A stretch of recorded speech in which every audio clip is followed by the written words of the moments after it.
A James Cameron fan favorite film comes to the small screen. Not Titanic. I wish it was one of my favorites. But no, the Arnold Schwarzenegger classic True Lies just finished its first and now only season on CBS. Let's talk about it.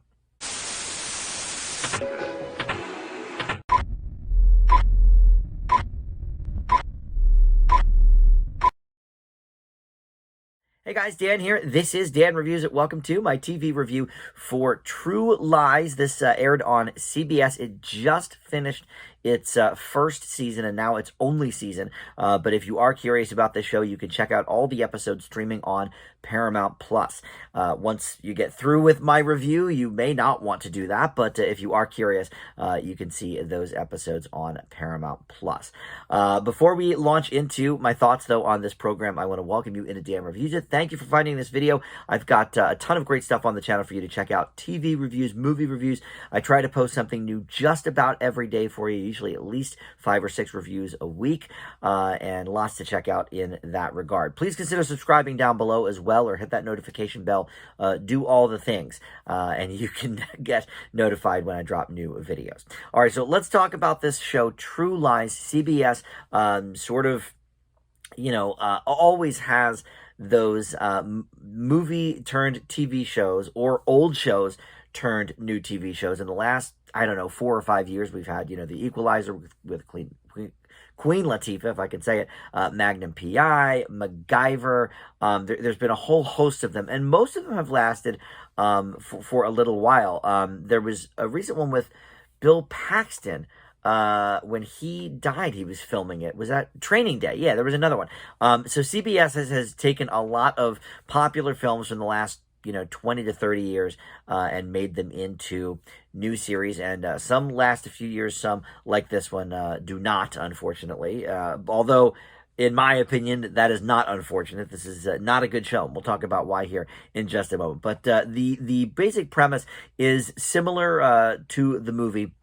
Basically, there is a suburban couple here, in this case played by Steve Howey as Harry and Ginger Gonzaga as Helen, and she thinks that her husband is just this computer consultant, and he's going to all these conferences all the time, all these meetings all over the place, but in fact he is a skilled international spy. And at the end of the first episode, she discovers his secret, and so now she is a part of it. So they go on these missions together now as the series continues. And I'll be honest, I actually did not see this movie. I know all about it. I know it's, a lot of people really, really enjoyed it. Jamie Lee Curtis, Arnold Schwarzenegger. Tom Arnold, who plays in that movie, does have an appearance in this season a little bit later on. I have not gotten to his episode, and I won't, but apparently he does appear. But as far as I know, that's really sort of the only thread to the film. But it is sort of in continuity. I understand he's playing his character from the movie in this show, so I guess this is sort of the next generation of spies, but in this universe, the characters from the original movie do exist. Maybe if there were a season 2, we would have gotten more. I don't know. But in any event, this is, of all the ones I mentioned, and Clarice is another one I just thought of. They tried to do like a Silence of the Lambs spinoff kind of thing, Clarice, a couple of years ago. That did not really last very long either. But of all the ones I've mentioned, this is the worst of them. This show is so inept at just about everything. First of all, let's talk about this lead actor, Steve Howey, which, I know from Shameless, which I gave up on after about 4 years. But he was also on the old sitcom Reba, which they're talking about rebooting, so he may be part of the new cast of that too. But he's been in, a bunch of sort of rom-com movies. Well, he's a good-looking dude. And I didn't necessarily think he was a standout on Shameless, but whenever he came on the screen, I didn't think he was, terrible. And that is the exact thought I have with this show. And I admit, the dialogue is bad, but he brings absolutely nothing to this role.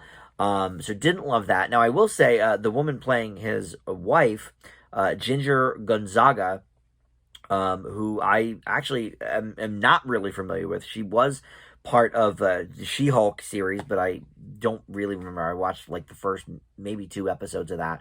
I don't really remember her character, but you know, she's shown up in a few things. But her, I thought actually was really trying her best with this, you know, really lacking material. And you know, she did well in, you know, the action sequences. He didn't really wow me in anything, whether it was, you know, the light comedy moments or the you know, romance attempt kind of stuff. You know, let's rekindle our marriage here. And really the worst part for him was the action sequences. And then you also have this dude Omar Miller, who was on this great CBS show canceled way too early called The Unicorn, but here he's, you know, just sort of part of the sort of you know, attempted humor, the you know, the comedy relief of the show, but he's really just kind of subbing in for like a Lil Rel Howery type. You know, he's short and he just thinks he's, you know, he comes in with some quips and then kind of leaves right away, does a little bit of maybe exposition, but is really kind of useless in terms of the plot of the show. And then there's the cases themselves. Very boring. You know, I'm not sure who exactly this is for when CBS has so many shows sort of in this vein. You know, maybe not necessarily so action related, you know, because NCIS is more about, I think, the drama as opposed to the action. But you've got The Equalizer. They just recently canceled Magnum PI. They had that on for many years. That's moving over to NBC, or maybe you already did. But so like this seems like it's just, it came from the CBS factory, and it reminds me like we're in a writer's strike right now, and obviously the fall schedules are sort of up in the air because nobody knows when the writers are going to get back to it. But this show almost seems like it was written by the Chat GPT thing. Like, I mean, the dialogue at least makes sense coming out of human mouths, but it's just, it's so lame and bland and just uninteresting.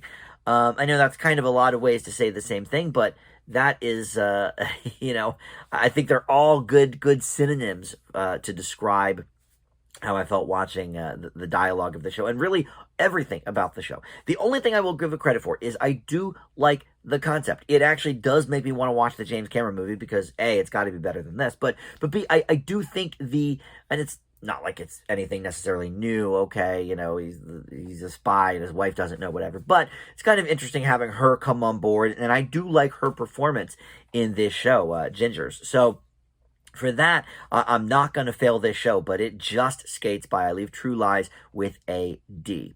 If you want to check it all out, it is airing on Paramount Plus. You can stream all, I think it's 10 episodes or 13 episodes or something, but that's it. They've canceled it.